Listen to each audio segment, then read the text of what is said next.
Boa noite. Boa noite. Hoje vamos receber Olavo Hamilton, um advogado e professor da UERN. E a governadora Fátima Bezerra transmite cargo a vice-governador. O cenário político está no ar.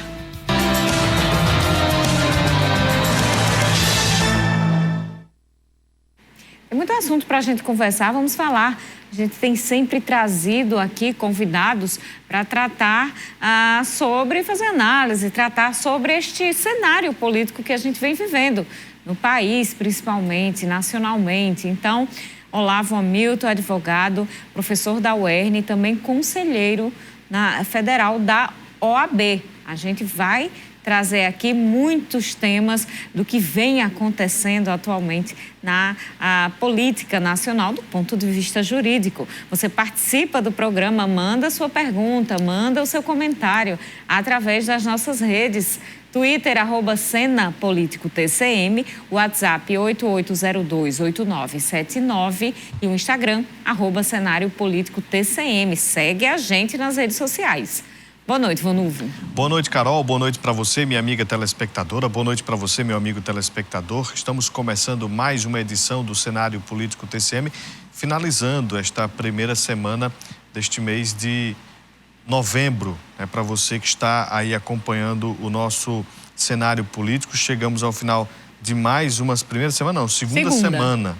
Passa rápido. Passa rápido, né, Carol? Por isso que a gente já está aqui ouvindo as músicas natalinas. A gente já está vendo algumas casas se enfeitando, se preparando para esse período de Natal. Já estamos em novembro, já bate 2023. É um bom.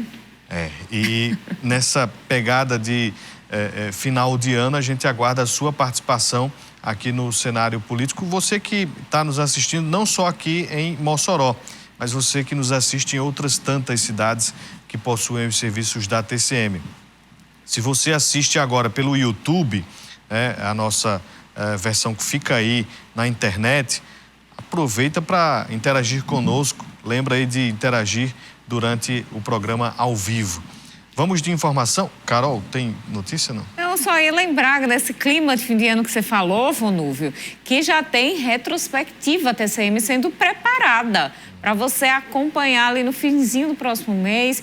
Toda a nossa equipe de jornalismo já está fazendo o apanhado dos principais acontecimentos aqui em Mossoró, na região oeste, no Rio Grande do Norte e no país também, com os reflexos locais, os reflexos aqui no âmbito local, sobre tudo o que aconteceu neste movimentadíssimo ano de 2022. Então, você já sabe que no final do ano vai ter a retrospectiva TCM. Carol está dizendo isso, está detalhando isso, porque hoje já teve uma reunião sobre isso e já tem ali mais ou menos a pauta pronta, né? Que basicamente é pré-campanha, campanha e resultado das eleições. O ano eleitoral tem muita coisa a se falar e, claro, se você não está lembrando do que aconteceu lá em janeiro, fevereiro, a gente vai trazer tudo num programa especial no próximo mês. Vamos de informação. O governo do Rio Grande do Norte voltou a se reunir para discutir as ações que serão realizadas em atendimento à recomendação do Ministério Público do Estado, que pede providências quanto aos transtornos causados por protestos realizados em Natal. Manifestantes estão há 10 dias acampados na frente do 16º Batalhão de Infantaria Motorizada do Exército, no bairro Tirol, na zona leste de Natal, prejudicando inclusive o tráfego na região. Havendo solicitação por parte da Guarda Municipal de Natal, policiais militares poderão dar apoio ostensivo para garantir o tráfego de veículos caso haja obstrução da via. Também ficou decidido que a PM tem autorização para apreender aparelhos de som ou veículos que utilizarem equipamentos sonoros com volume acima do permitido pelos órgãos ambientais. Então, o pessoal continua lá protestando, Carol. Pois é, e nesta manhã as Forças Armadas divulgaram uma nota conjunta na qual afirmam apoio à democracia e ao Estado Democrático de Direito. E dizem que as manifestações de apoiadores do presidente Jair Bolsonaro que ocorreram após as eleições são legítimas, que ocorrem ainda, né? A gente acabou de mostrar, mas que eventuais excessos são condenáveis. Já em relação às manifestações que ainda persistem em algumas rodovias, o ministro Alexandre de Moraes, do STF, ampliou para todo o país a decisão para que a Polícia Federal, Polícia Rodoviária Federal e a Polícia Militar dos estados adotem todas as medidas necessárias para identificar veículos e empresas que ofereçam apoio logístico e financeiro aos manifestantes que permanecem em locais públicos obstruindo vias, sob multa de R$100 mil por hora. E é sobre este assunto que a gente começa a nossa entrevista de hoje com o advogado e professor Olavo Hamilton aqui com a gente. Professor, boa noite, muito obrigada pela presença mais uma vez aqui conversando com a gente. As manifestações, estas manifestações, elas são legítimas? Boa noite, Carol. Boa noite, Vonúvio. Boa noite a todos e todas que nos assistem. É sempre uma honra estar nesse programa, conversando sobre política, sobre temas jurídicos também.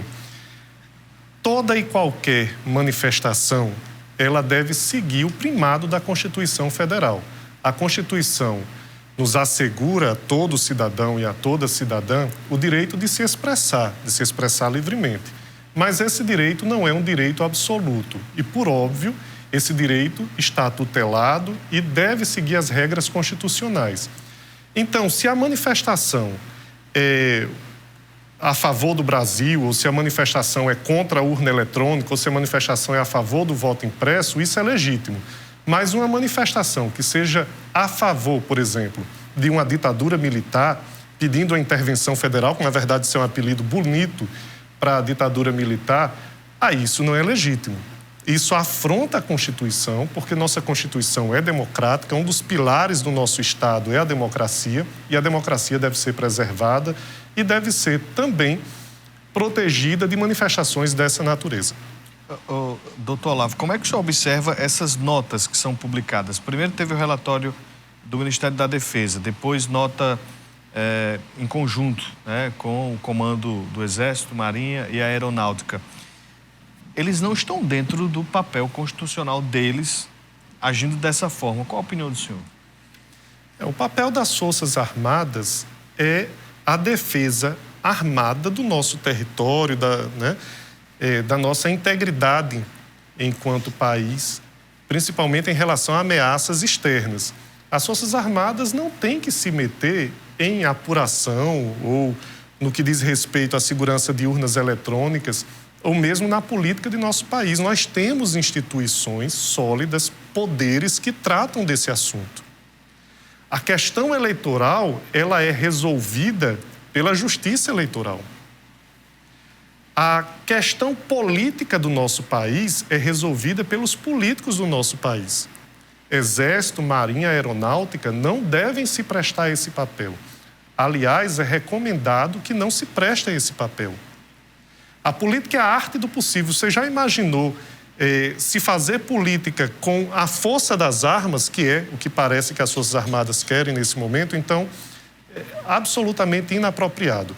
Eu não descarto que um comandante do Exército possa, enquanto pessoa física, manifestar a sua opinião política sobre qualquer coisa que aconteça no nosso país. Comedidamente, é claro. Mas, assim fazê-lo como comandante de uma força é muito perigoso. Doutor Olavo, sobre as Forças Armadas, como é que o senhor analisa toda a atuação delas durante este processo eleitoral? É uma atuação que não deveria existir, né? Já começa por aí. É uma atuação problemática, uma atuação impertinente, porque não cabe às Forças Armadas tutelar uma eleição, tutelar a democracia. Forças Armadas serve a outro propósito. Nós temos instituições sólidas, a Advocacia Nacional, o Poder Judiciário, o Ministério Público, atuam nessa defesa da democracia. Os partidos políticos também, os eleitores, o povo. Então, nós não precisamos das Forças Armadas para essa finalidade. Nós precisamos das Forças Armadas para outra finalidade, para a defesa do nosso país em relação a ameaças externas. O senhor acha que estes protestos, né, que como a gente viu ali, se continuarem interferindo no tráfego da capital e em outras cidades, esses protestos, eles podem reverter alguma questão que já foi decidida pelas urnas? Não, eu acredito que não. E o cenário tem se mostrado assim, né? Mesmo as Forças Armadas não têm se envolvido a esse ponto de questionar frontalmente o resultado ou de propor qualquer outra solução que não seja a posse dos eleitos no próximo 1º de janeiro. Então, eu não acredito de maneira nenhuma que isso vai interferir em nada. Até porque, mesmo as notas que são emitidas, eu duvido muito que seja a opinião unânime de todos os integrantes que fazem as Forças Armadas do Brasil. Provavelmente é muito mais vinculado à opinião daqueles comandantes que foram escolhidos pelo atual presidente da República. Vamos então fazer mais nosso primeiro intervalo. Daqui a pouquinho a gente continua a nossa conversa aqui no Cenário Político.